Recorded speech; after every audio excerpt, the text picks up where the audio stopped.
Bagian firman ini mengingatkan bagaimana kehidupan umat Allah. Tidak lepas juga bagaimana perjalanan kehidupan yang sedang dan sementara kita jalani ini.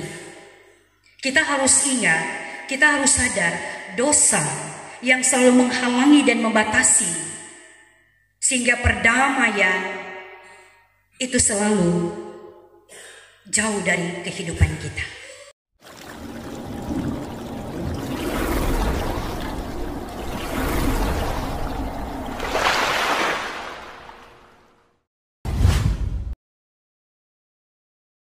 Bapak Ibu, saudara-saudaraku di dalam Tuhan, terimalah sapaan salam sejahtera bagi kita sekalian yang diberkati oleh Tuhan. Oleh karena kita masih dijumpakan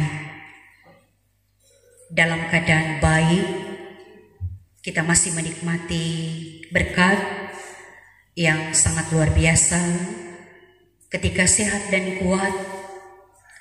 Istimewa ketika kita mendengarkan lonceng tanda kasih Allah datang membangunkan kita, menyapa kita. Mari menikmati persekutuan yang indah bersama dengan Tuhan. Kita saat ini telah memasuki minggu-minggu Advent. Minggu Advent yang kedua ini kita dibawa pada memahami kitab Yesaya. Yesaya pasal 11 ayat 1 sampai dengan ayatnya yang ke-10.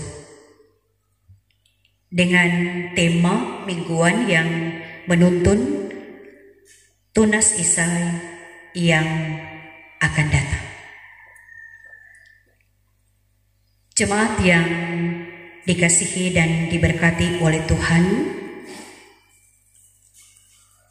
memahami akan bagian perikop pembacaan kita ini, di mana umat berada dalam situasi atau kondisi berada di pembuangan.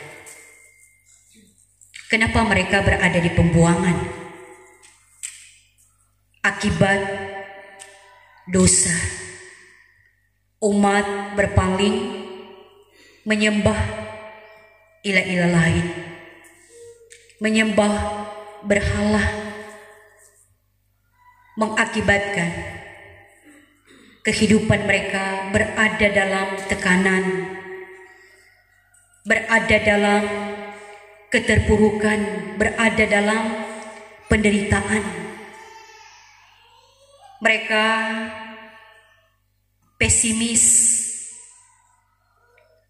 seolah-olah melihat masa depan mereka suram, ketiadaan pengharapan. Nah, saudara-saudaraku yang kekasih di dalam Tuhan, bagian ini juga menuntun kita karena selalu perikop ini menjadi perenungan ketika kita memasuki dan merayakan minggu-minggu Advent. Ini berita nubuatan. Ini memang berita penghukuman bagi umat Allah oleh karena ketidaksetiaan, mengakibatkan juga umat Tuhan memberontak kepada Tuhan. Nabi Yesaya yang artinya Allah menyelamatkan, di tengah umat berada dalam penderitaan. Ini berita suara kenabian, ini berita kabar baik kepada umat Tuhan. Ada pemulihan, ada pembaharuan hidup, ada pertobatan, sehingga mereka akan melihat kehidupan, mereka akan merasakan suasana yang tidak terkungkung,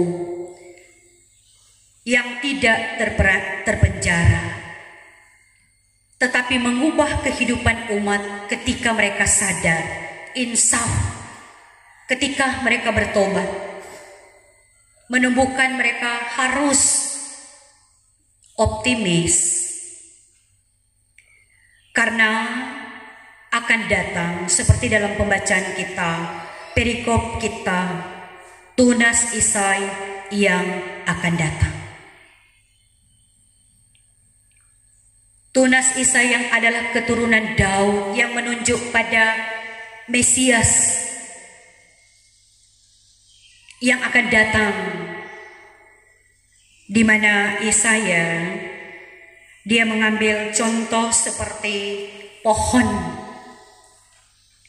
Ketika pohon itu akan ditebang, ketika pohon itu akan dipotong, maka akan tumbuh tunas-tunas yang menunjuk Mesias yang akan menghadirkan suasana damai seperti dalam pembacaan kita ini. Karena roh Tuhan ada padanya, roh hikmat, pengertian, keperkasaan, roh takut akan Tuhan.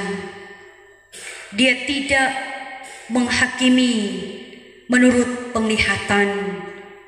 Dia tidak menjatuhkan keputusan berdasarkan pendengaran, tetapi dia akan datang membela. Dia akan membela orang-orang yang lemah, orang-orang yang tertindas. Gambaran ini binatang-binatang yang buas. Mereka akan bersama-sama makan. Ini menunjukkan kehadiran Allah. Umat akan diangkat Tuhan. Tanda Allah mengasihani.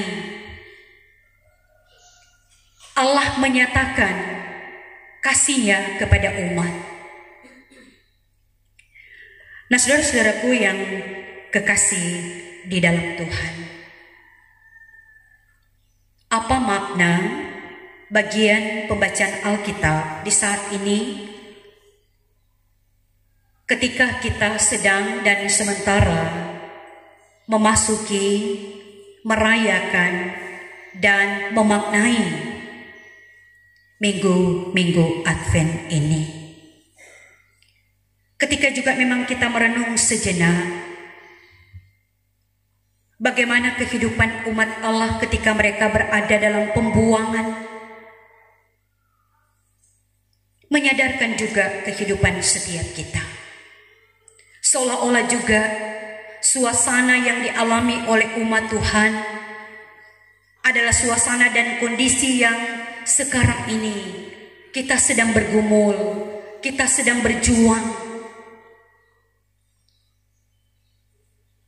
Mungkin juga kita berada dalam keterpurukan, kita berada dalam penderitaan.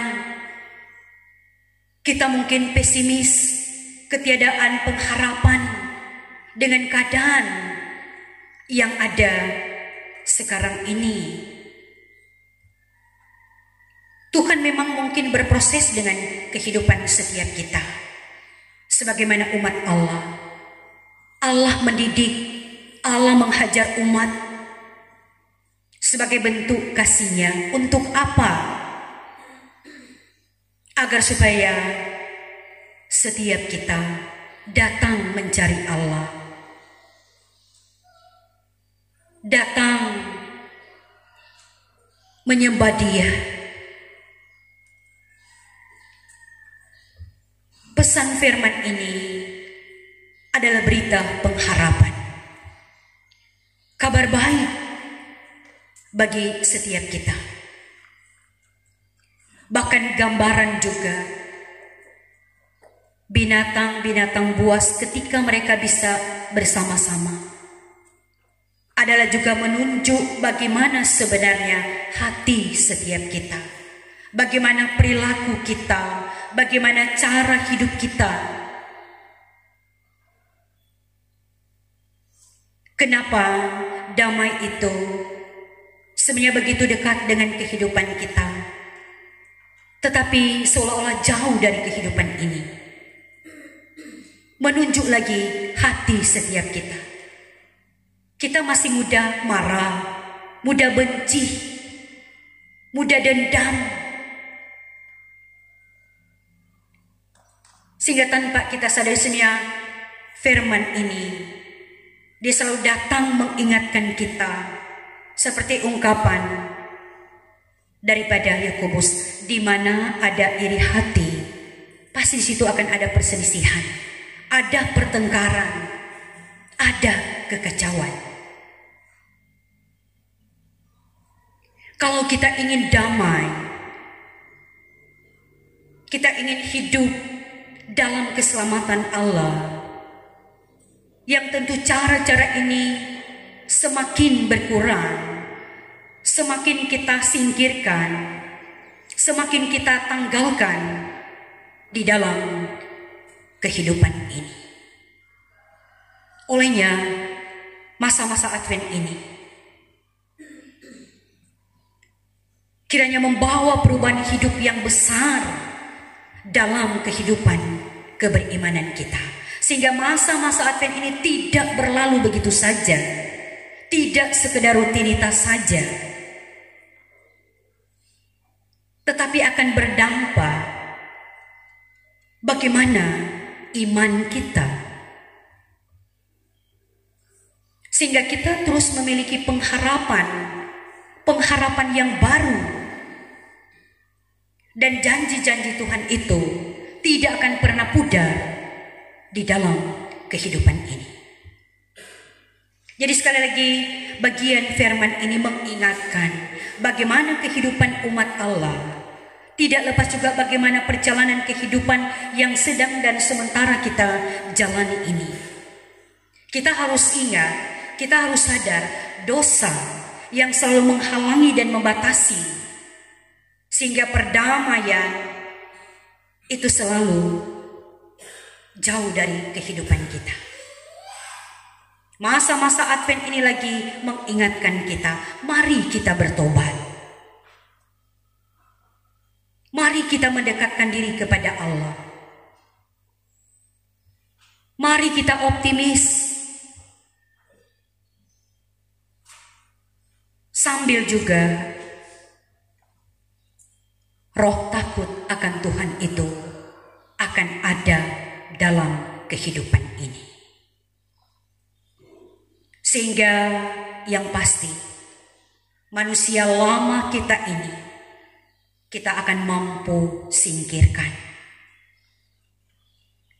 Sehingga kita akan selalu sadar untuk nampakkan manusia baru. Karena ketika cara hidup itu kita lakukan, kita terjemahkan keindahan dan suasana Taman Eden itu, yang adalah kerinduan kita, kota Sion itu tidak jauh, dekat. Itu bukan hanya ucapan, tetapi biarlah kiranya benar-benar kita akan nikmati di dalam hidup ini. Ya, inilah berita firman Tuhan yang akan menuntun kehidupan kita, maknai masa-masa Advent ini, sehingga semakin membawa kita semakin setia dan hidup takut akan Tuhan. Terpujilah namanya. Amin.